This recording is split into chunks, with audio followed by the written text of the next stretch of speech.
Okay. Alright. Am I recording? I ain't got my, let me put my glasses on. See if I'm recording, because I can't tell. Oh, okay. Okay, yeah, that's good right there. Oh, should we turn on these lights? Yeah. How y'all doing? I'm missing like Grandma T. Come on in, get settled down. Come on in. Get settled down, get settled down. Get settled down. The show gonna start momentarily. Get settled down. Come on in. Relax. Get settled down. Get your key. Text is ready to say what you gonna say. Come on in. Ooh, I need some better bras. These bras don't be hot. Listen, hear me out. Hear me out. Come on in. Get settled down. Okay? Get settled down. Come on in. Get settled down. We're gonna start the show momentarily. Okay? Okay. Hear me out. Hear me out. Bluebird. Come on. Hear me out. Come on in. Sit down. Come on, sit down. Get comfortable on your couches and shit. Get ready. Oh, can I curse on the? Okay. In your couches and shit. Come on. Get settled down. Welcome to Be Less Petty, the live podcast. Before we get started, we gotta de-pedify ourselves. I know. The words sound like pedophile. I told Kellye it wasn't a good word, but she young, you know, and so shit. When you're young, you just do young dumb shit. So we gonna come in and to de-pedify ourselves. Meaning be less of the petty person we was before we got here. We gon' do this video.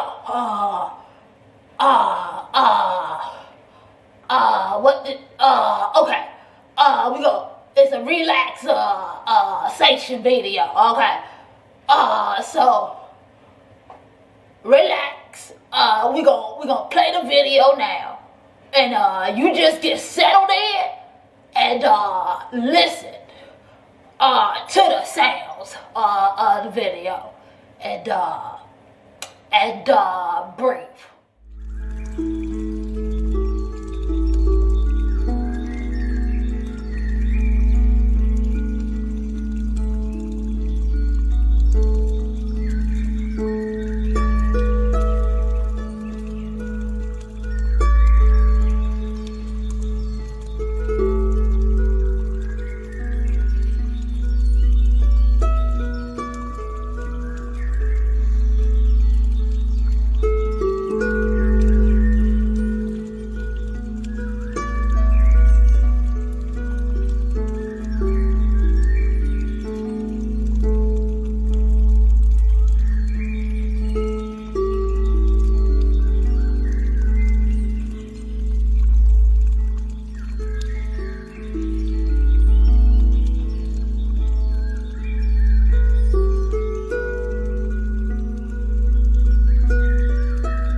Yo, what up, world? It's your girl, Kellye Howard, here sharing my personal experiences on how being petty almost ruined my life. Yes, all those petty ways and consuming my precious days just and petty thoughts just, why he parked like that? Why is she looking at me? Is she? Can you believe she coming on my post saying XYZ? Did what? Just pettiness.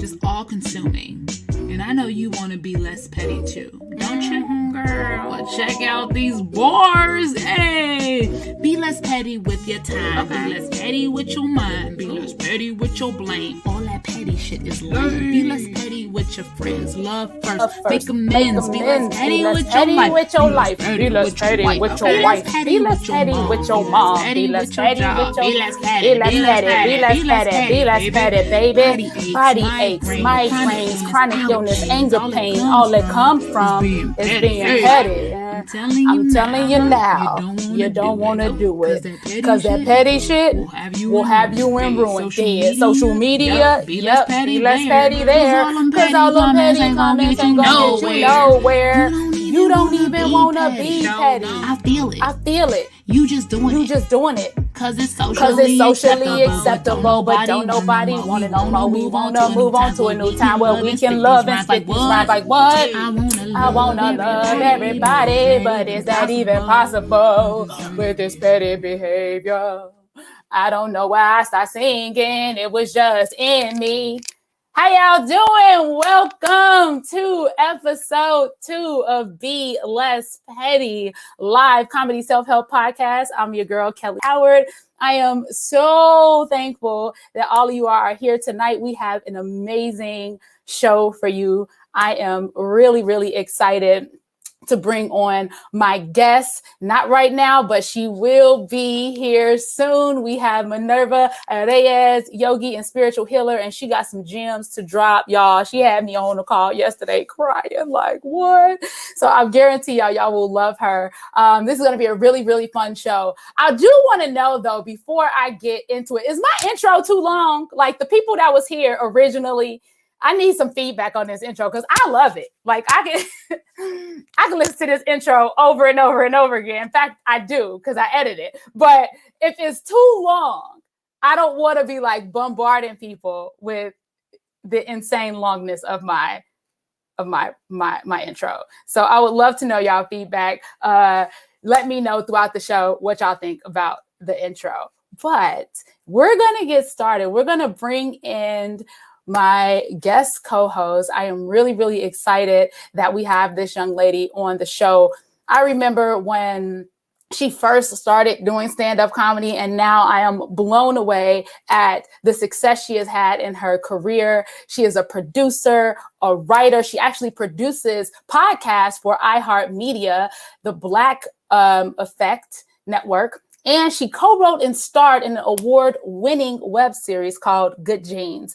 She's a favorite comedian of mine. I want y'all to show her a lot of snaps and claps in the comment. Give it up for Tribble. Hey, what's up, Kellye? How are you? I'm great. I'm really excited to be here. Anytime I can spend with you is time well spent, Kellye. I'm excited. Oh, that's so precious. Thank you. I'm really excited to have you here, man. You done moved out to LA. You living your best life now. Like, that's what's up. I'm living a life. You know what I'm saying? I don't know if it's my best, but it sure is a life. So you've had some lives that might have been better? Yeah. You're not Possibly. Sure? Not sure. I don't know how this measures up.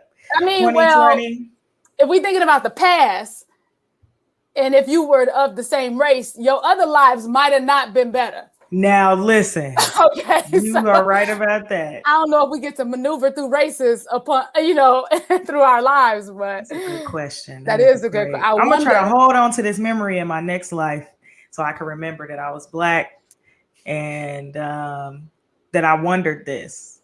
And I'll come back to you in the next life with the answer.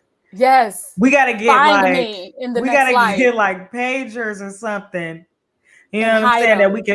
That we can find as long as the earth is still, you know what I'm saying, supporting life.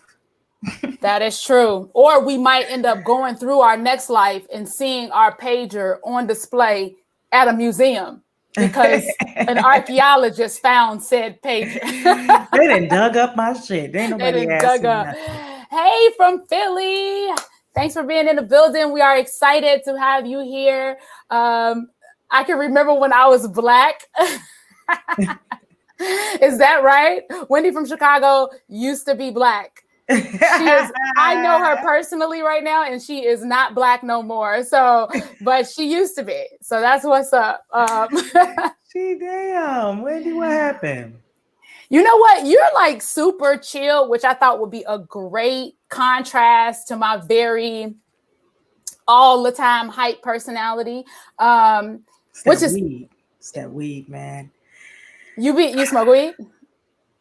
Man, do I? I live in California. I feel like before I moved to California. Are you high now? Those are the questions I have. No, okay. I'm not. But I feel like because I do smoke weed, sometimes I feel like I'm permanently stoned.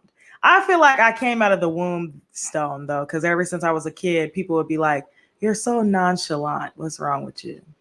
So yeah, that's a beautiful thing. That's a beautiful thing. Like my hat's off to you. I've had to Nam-myoho Renge Kyo myself to nonchalantness, and it's everyday process. That's the thing. That's the thing. Like we talking about being petty. I would say I'm not a petty person, and the only reason why I say that is because I don't think it's petty if I have to cuss you out. You know what I'm saying? If you make me have to let you have it in a moment, you know what I'm saying? And it takes a lot for me to get there.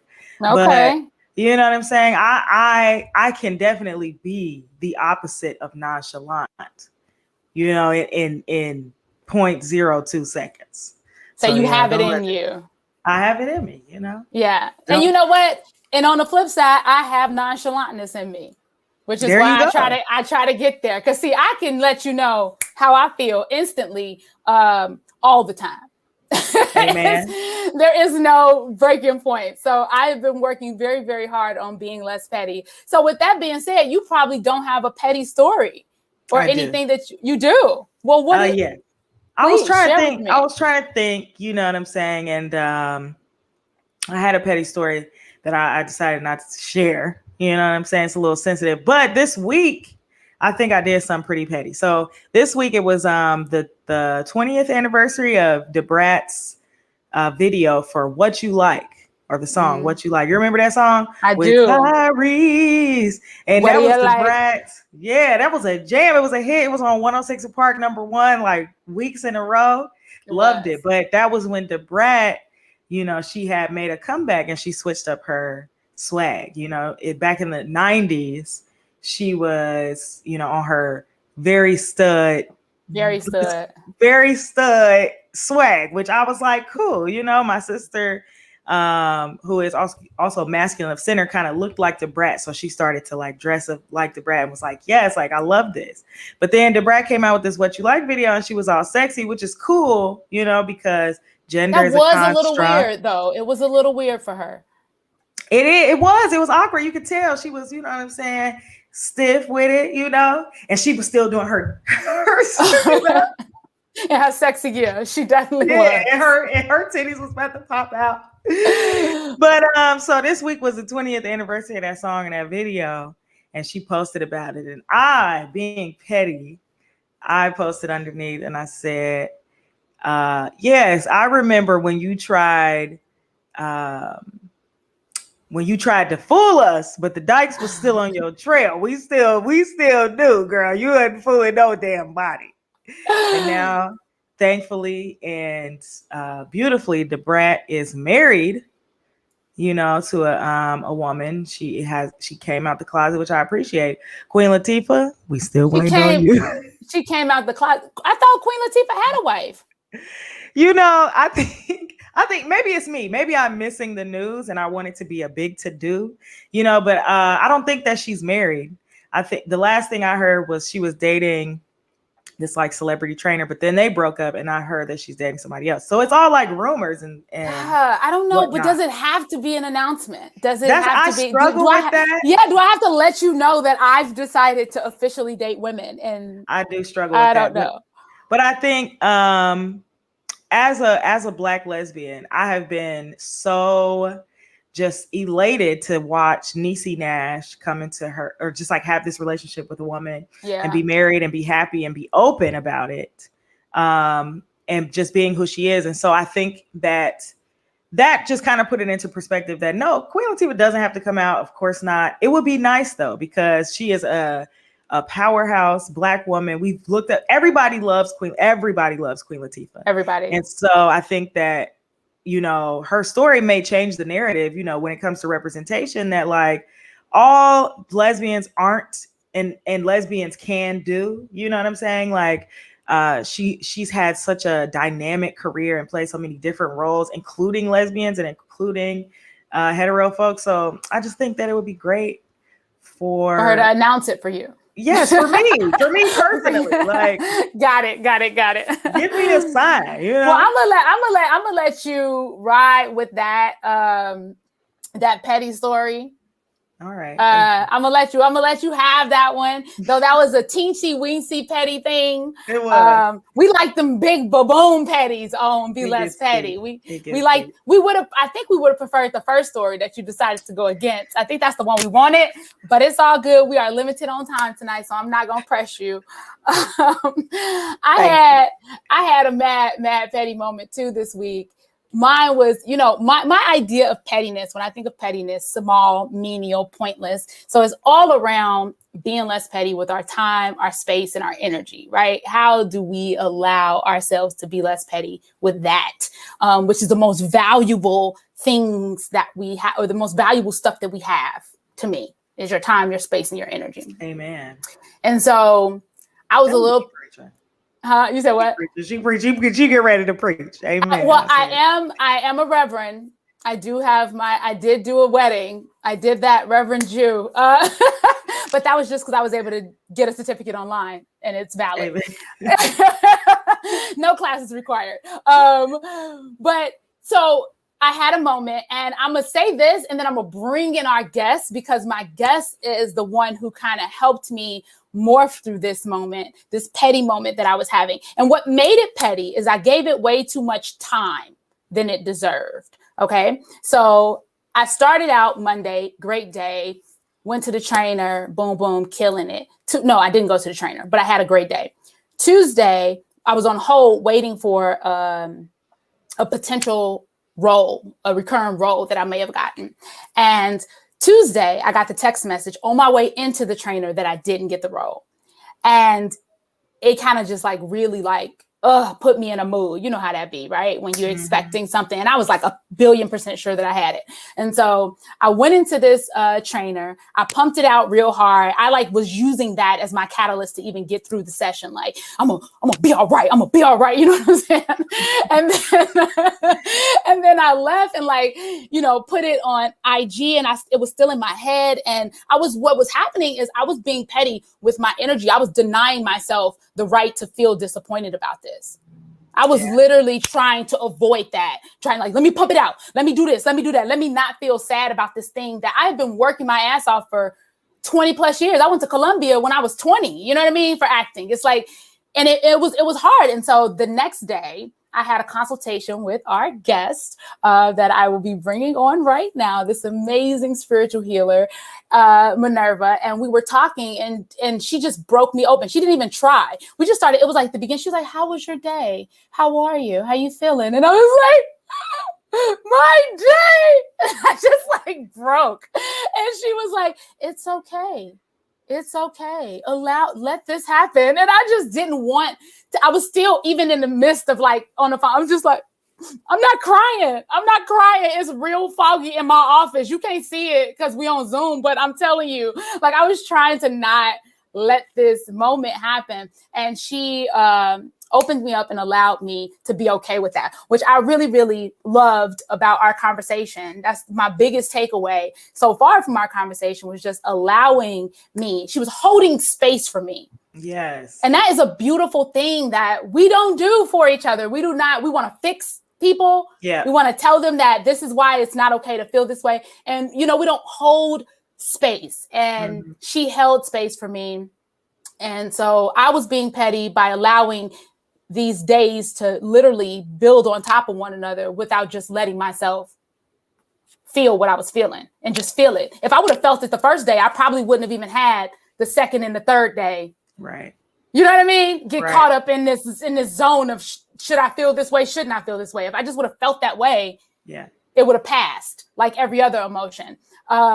So with that being said, I am thrilled to bring this woman onto the show. She is the founder, creator of rootshealing.org, which is a beautiful practice that works through, I can't even articulate it, but she does Ayurveda teachings and healing and spiritual teachings and healing and just really giving you what it is that you need. And she has a connection with source. If you know what that means that she trusts fully her intuition and the messages that comes from said intuition, which is fucking amazing, because I think that we as people struggle with that a lot, right? We struggle with trusting ourselves to feel and be how we are. And she just seems to have that all together. And so I am in awe, and I want to say, clap your hands and snap your fingers and put all your stuff in the chat right now. Give it up for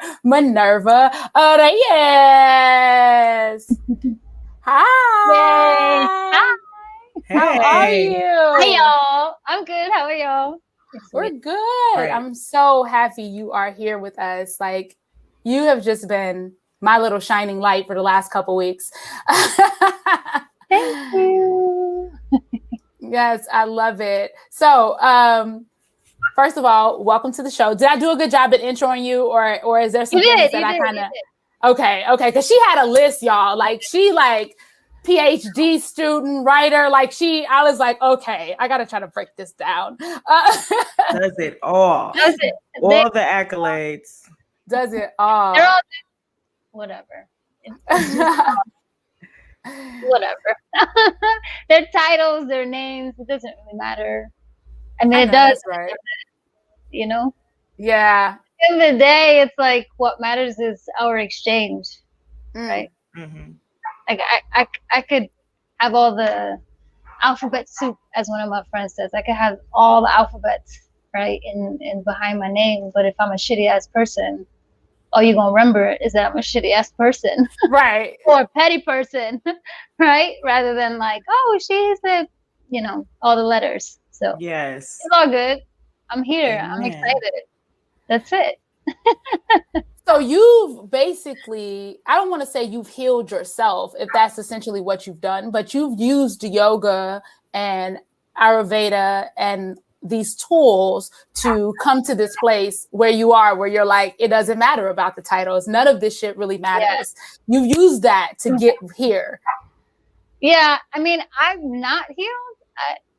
Healing is a forever thing. It's like a forever thing. Like, yeah. I mean, I hope that it's that I'm done in this lifetime, but I doubt it. I'm probably going to come back a few more lifetimes to work through some karmic shit. But yeah, it's a lifelong thing. And I think it's something that it's a conscious decision you have to make because it's work. Mm-hmm. It is work. You know, it's not all like fluffy. What do I want to say? It's not all fluffy and bubble baths and being positive and positive vibes only. It's not. No, it's it's real work. I think this part of my life, because I feel like even within this one lifetime, I feel like I've lived many lives within this one life. But this current rendition of Minerva started, because it actually started with the book. I like that, this current rendition of Minerva, because I have so many renditions of Kellye. I don't know, I have a friend I used to work with, and when I quit that job, right, to start this rendition, he was like, oh, it's like Minerva 2.0. And I was like, it's like Minerva 3.0, 4.0, 5, I don't know, whatever. It's just this rendition, right? And it did start. It started, started with, there's a term in yoga philosophy that's called Ishvara Pranidhana, which means complete surrender to the divine. And, I always look back at this one moment where at the time I had applied for a PhD in sociology and education at Columbia, and this fellowship with the NYC, like the government, to work in schools. And, I had my whole life plan. I was like, oh, I'm going to quit, the NGO. I'm going to do this. I'm going to do that. Like, I thought I had it all figured out. And then on the same day, I didn't get into Columbia. I didn't get the fellowship. And, some other personal shit happened on the same day. And I literally remember laying in my bed being like, what the fuck? Like, universe got jokes, and I kind of just I was like, all right, cool. This is obviously not what I'm supposed to be doing with my life. So universe at the time, that's how I engaged, right, with these entities around us. Universe showed me what I'm supposed to be doing. And then, I threw myself heavy into my yoga practice. That book that we talked about yesterday during your consultation, right, by Bri Maya Tawari, A Path of Practice, inspired me to move into this path of, being a yoga teacher, an Ayurvedic practitioner, and all the other things that are thrown in there, right, which I just put under what I call spirit medicine, right? To just kind of I don't know, I just felt also too, I used to do a lot of grassroots organizing, and what I came to see was that we were just perpetuating the same harm that we were trying to dismantle and fight against. And I just feel hurt people, right? And so until we heal ourselves, and we're just perpetuating the same bullshit, right? Within our inner circles, within our relationships and all that stuff. So for me, I just felt all right, well, what's my real tangible role, right, in allowing my people to experience freedom and to experience joy? And I'm and it's this, right? Because I feel it, I experience it, right, by, with my yoga practice. And it's not just the physical movement, right? It's understanding the deep philosophy of it. It's the meditation, it's the pranayama, right? And it's actually taking the practice and putting it into practice, right? Yeah. And it's everything else, right? It's the Ayurveda, it's all the things. And so then it's just kind of when you have those moments of experiencing joy or experiencing freedom, or just being able to just kind of hold the entirety of your existence. It's oh, I'm experiencing really deep grief, and I can also have a really good laugh and not feel guilty about it, right? And just being able to hold that own space for yourself, then you're able to hold it for the people that you love and your community, et cetera, et cetera. So I'm rambling. I'll stop. No, that is so real though. That's so real, and it's so true. I had to realize, when you say you just keep repeating the cycles, right? I would divorce my husband every other day, right? That was how I dealt with my shit. That's how I had done that ever since I was young. I would just run away. I ran away from home when I was a kid. This is how I dealt with things. It's over. I'm done. And so it wasn't until I acknowledged that in myself, that running is not going to heal the part of me that wants to run. So the next person will inevitably have to deal with this same part of me. It's not going to be marrying someone new. It's not going to change that. My husband isn't abusive. He isn't mean or angry. He doesn't do anything to me. We have a pretty decent marriage, if you think about it. I mean, and so what am I running from exactly, other than my own ability to sit with it and acknowledge it and do the work? Like you said, the work. Because you think you get to a place, right? I'm here. I've made it. I'm done. I don't have to worry about this no more. And it's nah. Then I get the urge to divorce him again. And I'm damn, this here, I'm still doing this. Yeah. I'm still having these thoughts. Yeah, I feel when being petty, Kellye. Being petty? I'm still being petty with this. What is happening? I feel when we talk about healing and spiritual awakenings and spiritual journeys, people always think about it being about the positive or about fixing the negative things in your life, and not really acknowledging that like negative and positive have to exist together. You know what I'm saying? Dark and light have to exist together. And so I know for me, like there was a time when I was just like mentally and spiritually just going through it, you know? And I felt overwhelmed because I felt like there was something that I needed to do in order to like, you know, facilitate my own healing. Like it was at a moment where I was kind of fed up with, you know, myself. And there's a book, I think it's Eckhart Tolle, who says like, you can't be fed up with yourself. You are you. Like you're not an outside person looking at you. You are you. So you have to let those things exist. But like, how can people like I was saying, I found myself overwhelmed because it felt like there was so much to fix, so much to change, so much to heal from. And like, where do you start? Like, how can people kind of condense that, like the stress of that negativity, and really just sit with it and let it be, and like, you know, flush out those things in your mind that say like, you're being negative, nobody wants to deal with this, you're unworthy, you shouldn't feel this way. You know, how do we like get through that to That's a great question. Let those two things coexist? Yeah. Do you want me to answer that? Yes, please. You know, it's funny because I have a 8-week meditation course for just women of color called the Sacred Ritual, and that's exactly kind of like what we work through, right? I mean, and we use a japa meditation, right, for 40 days. So that's basically where you're like repeating a mantra for 108 times in each sitting for 40 days, right? But you know, that's just like a tool to kind of help you to begin to be able to sit with yourself, like in a meditation in and of itself, right? But in tandem with that, like the very first thing that we work on is just bringing awareness to like your thought patterns, all of them, right? Because we're constantly having conversations with ourselves, right, in our mind, and most often we're not even aware of what those conversations are, right?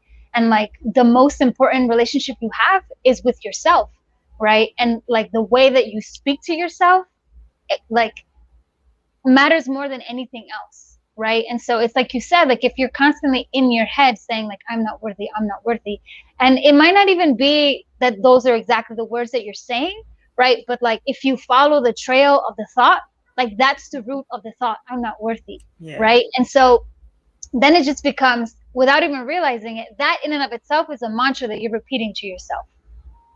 That is the vibration that you're creating within yourself, right? And so you have to like first be like, okay, so what am I constantly thinking about, saying about, where am I getting stuck? What's the biggest thing where I'm getting stuck at? And start there. Right. And so then from there, it's like, it's a reframe. So it's not about like, you know, becoming positive, but it's about like stopping that and reframing it. Right. Because there's absolutely no reason why we should be saying to ourselves, I'm not worthy. Right. Because that is layers upon layers upon layers of like colonization, right? Capitalism, all the isms, right? And all of the genetic DNA that we carry from our ancestors, right? So it's like being able to just be like, nah, like I'm not, like that story is not true. That story was given to me by other people to make me feel unworthy, right? So that I can be small, so that I can serve their purpose. Right. And it's just like, nah, like that. And that's even done unconsciously on their part. Yeah. Like it's done on so many people's parts, not unconsciously. That's like knocked out. Subconsciously on everybody's parts. Right? It's so crazy. That's so interesting. The stories. I did I'm reading this book within my book club.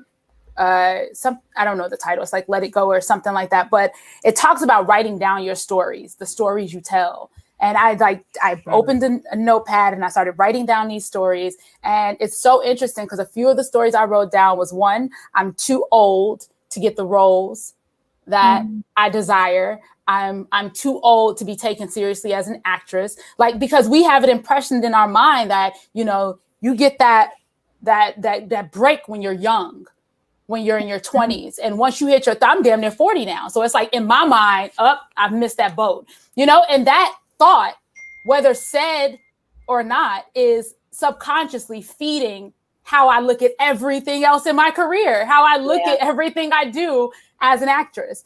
You know what I'm saying? And it's like that story I'm telling myself, the story about my husband, right? That story I'm telling is like, I don't deserve someone, because my husband like just loves me. And I'm like, bro,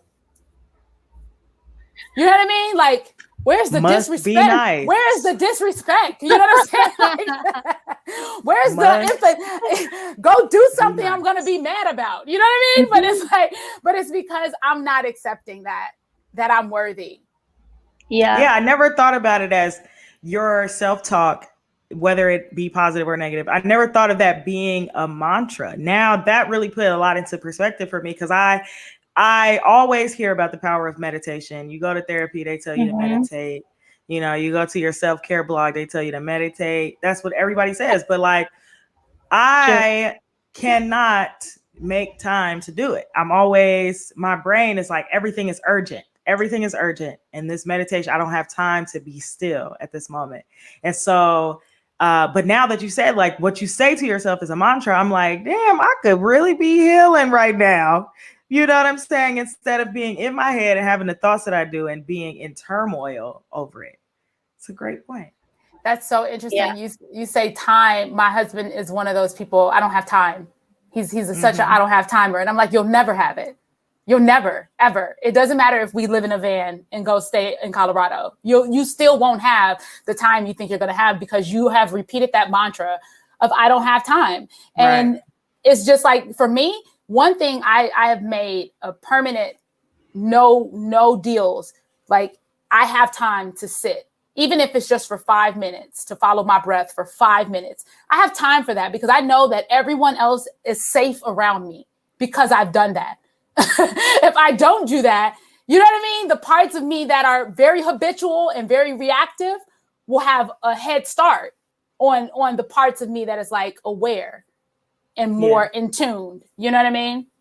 So how does one begin this journey if they don't have I don't know what the course costs, but they don't have the available means to take your course? If they don't know what to do, how do they get started in the work of meditating, silencing their mind, yoga even? A lot of people look at yoga as being this hippie thing. They're like, yoga, that ain't normal. Like, who does that?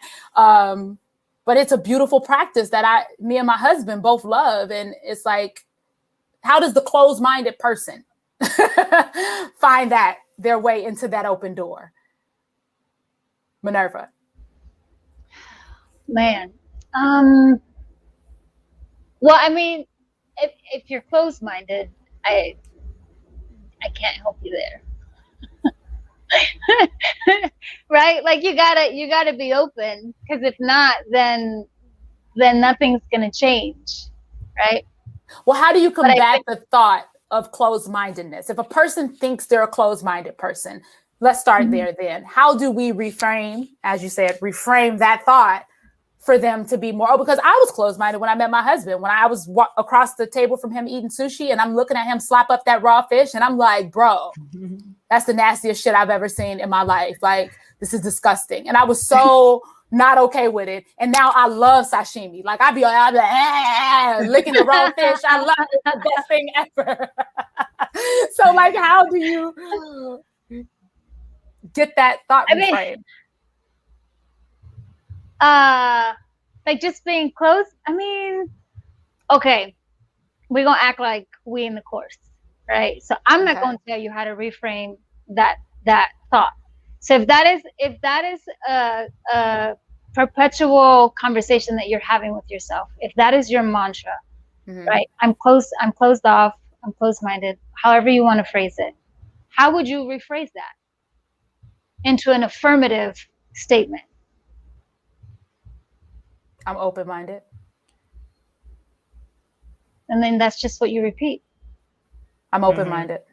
Okay. Yeah. So then like in the course, right? So then like part of the homework, right, is you could like write your affirmations all around, right? So the thing is that I teach from what I know, right? And what I know is like what I've done, right? So these are things that I've done personally for myself. And so I can speak to like the transformation that I felt from like doing these things. And there was a point in time where I literally had affirmations everywhere that I spent the majority of my time, which was my fridge. Yes, fridge. My fridge. The majority of my affirmations were on my fridge. My bathroom mirror, and my work computer. Yes. You know what?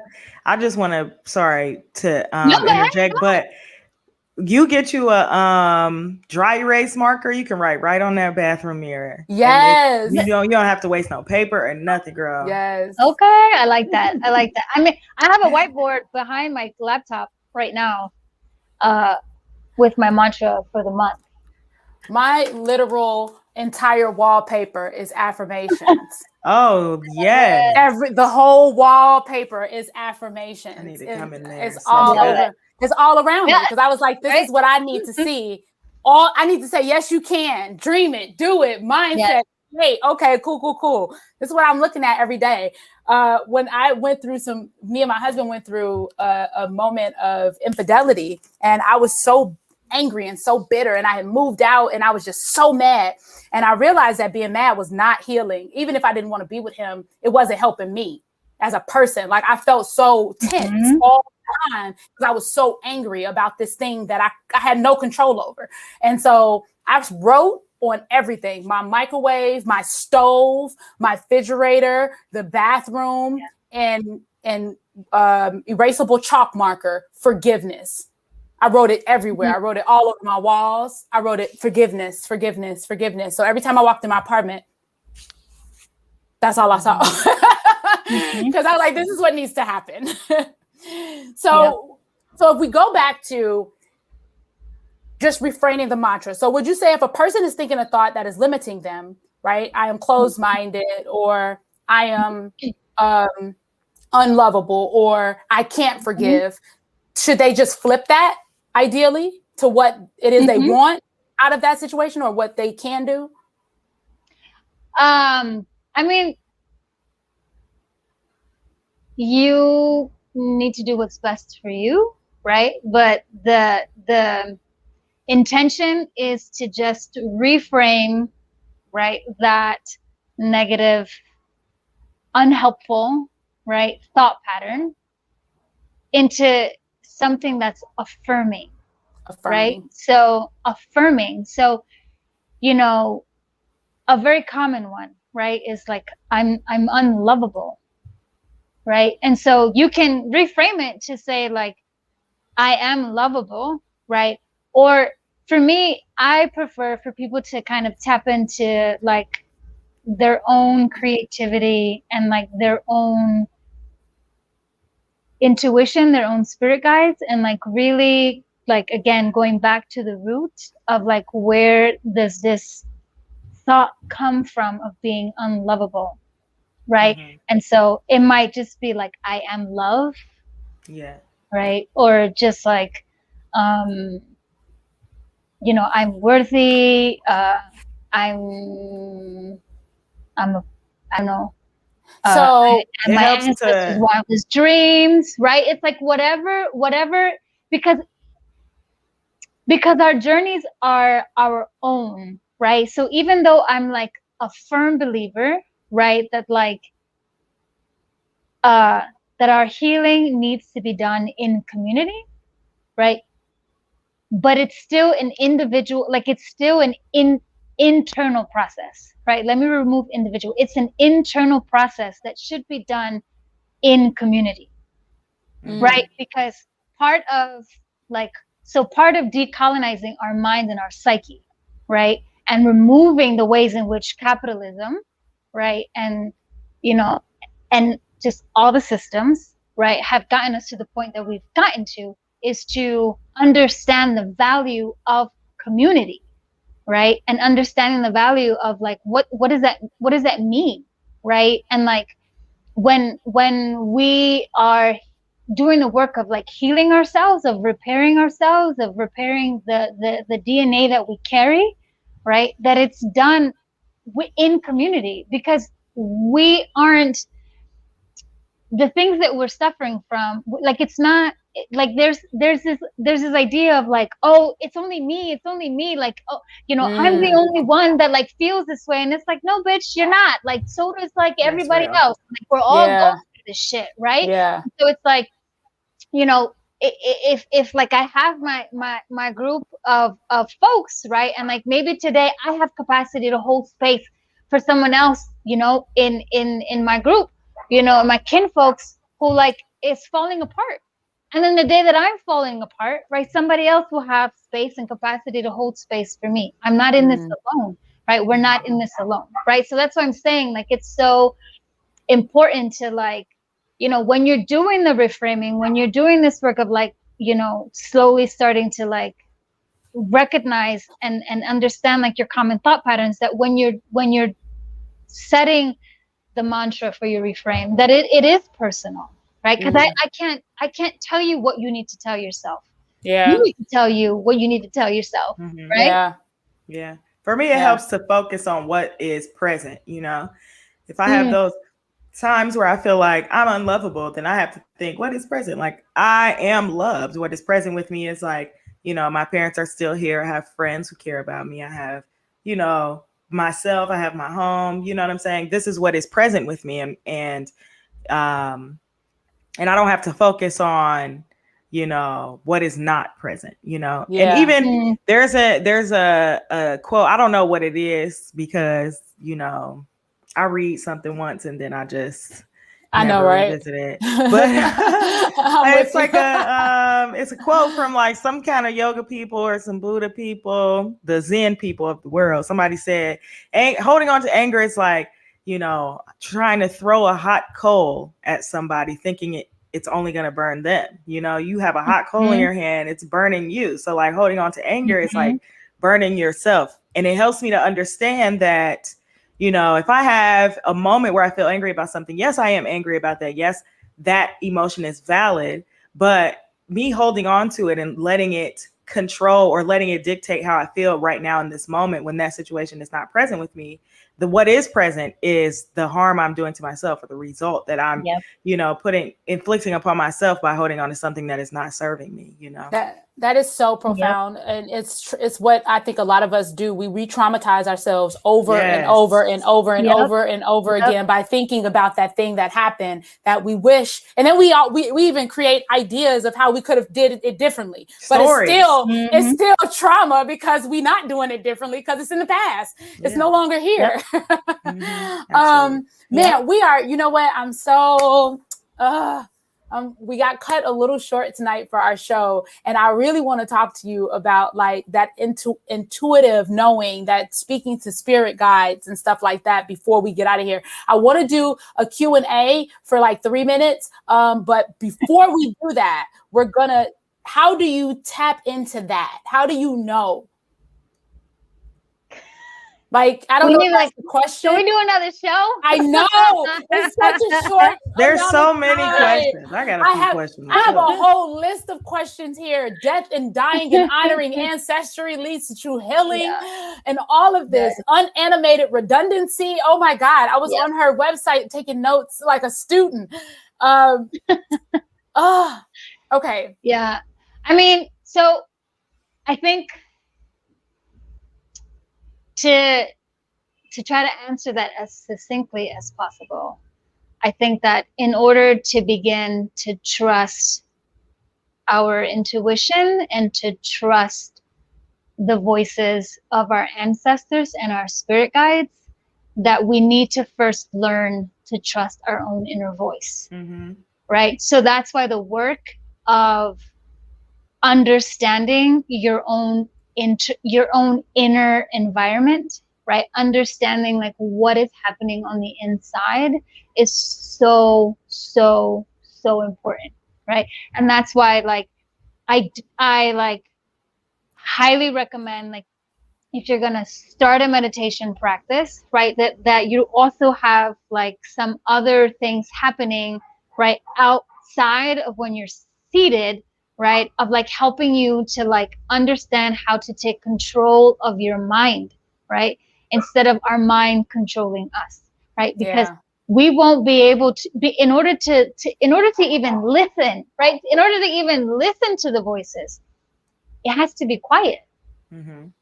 And how are you going to quiet your mind if you don't know how to control your mind, right? If your mind is just always like, you know, or like the fucking roosters that my neighbor had, you know, all the time, you know, then like you're not going to be able to tap into it, right? Like we all have a deep intuitive wisdom, but if we can't quiet our mind, then we won't be able to tap into that. I feel like I got hit with some crossfire. I feel like that was a read. Okay. My grandmother, who now has Alzheimer's, surprisingly, told me when I was young. I remember I was probably like maybe 10 or 11. She said to me, Kellye, control your mind, control your life. Mm-hmm. And ever since then, I've never forgotten that. I've never forgot her saying that to me. And so for her to have Alzheimer's is really ironic. You know what I mean? For the message that she gave me. Mm-hmm. But it's like, wow, right? Mm-hmm. So we have a few questions that we're going to get to. Okay. This one says, for some, it's a surrounding as far as workplace surrounding or relationships that keep some from focusing on themselves. So how does a person handle focusing in on themselves in an environment that is not conducive to that? I just want to add something to that too, because a lot of times people outside of you tell you about yourself, you know, or people, you know, make you question the person that you are, or make you feel like you need to change something about yourself. So how do you kind of like focus in on what you know to be real versus what the world is telling you is real about you? Yeah. So it goes back to that meditation. I mean, yeah. See how they do? I mean, it comes back. Well, because I feel like, and so here's the other thing too, right? Like this shit ain't just gonna happen because you like meditated like one time and like, okay. I fully expect. Right. I'll be like, okay, like I'm good. Like 10 minutes. For 5 minutes. I fully What's going on? That. Like, why is my, you know? And so, like, I think it's like developing the patience, right, of like understanding that it's gonna take time, and it'll just come over time. Patience. And, you know, and like I just feel like, you know, like one day you'll wake up and you'll be like, oh shit, like I'm really feeling myself, and like I feel really grounded in myself, and like I feel really good, and I feel really connected, and like, you know, and it's not to say that like you're not open to, you know, obviously the continual path of growth and growing and like evaluating and understanding yourself and having like, you know, honest reflection with people that you know and trust, right? Who like are down to be like, Tribble, come in, come sit down. Let me talk to you real quick. Like, so you did this thing the other day, and you hurt me in this way, blah, blah, blah. And like, you know, so, and being able to, and like having those kind of relationships that allows you to just also reflect, you know, for yourself, because we're not perfect and like, we're going to fuck up. Right. And those moments are opportunities to kind of like reflect.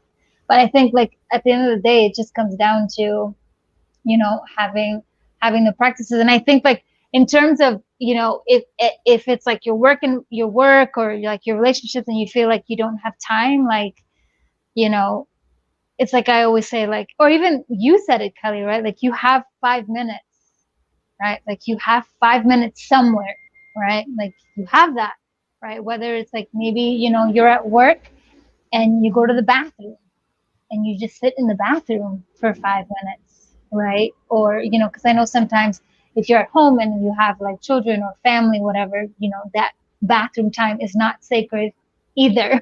Right. Right. So just finding something. And I know, like, I remember when I used to work at the nonprofit, like, it was my rule that I never ate lunch at my desk.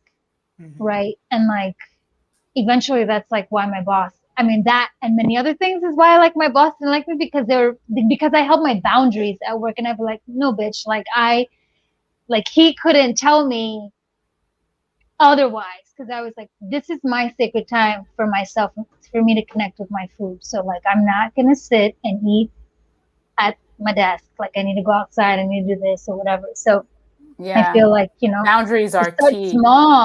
You start small, 5 minutes somewhere, right? Yeah. And then consistency, like, stay with it,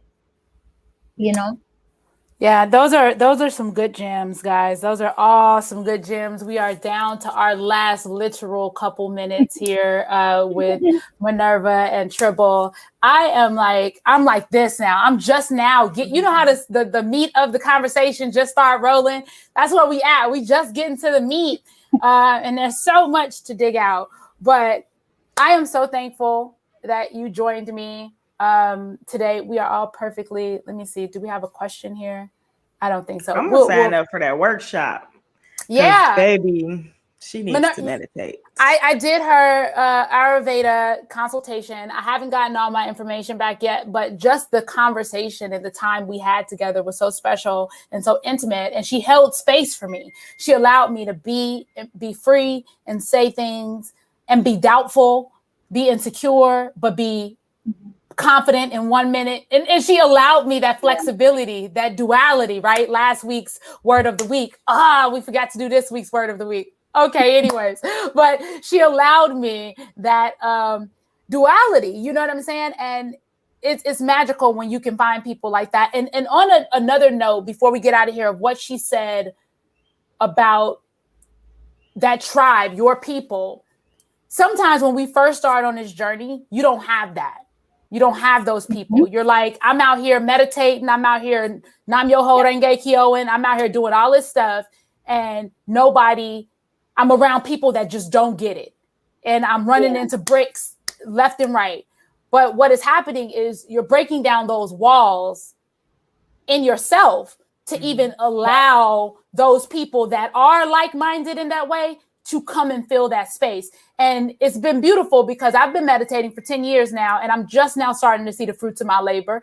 And I'm just now starting to get surrounded by people that are of the same mentality. They're just on that. And it's like, we're helping each other. We're constantly encouraging one another. And so if you know there's a change that's possible, just keep at it. Like, you got to believe that in your heart.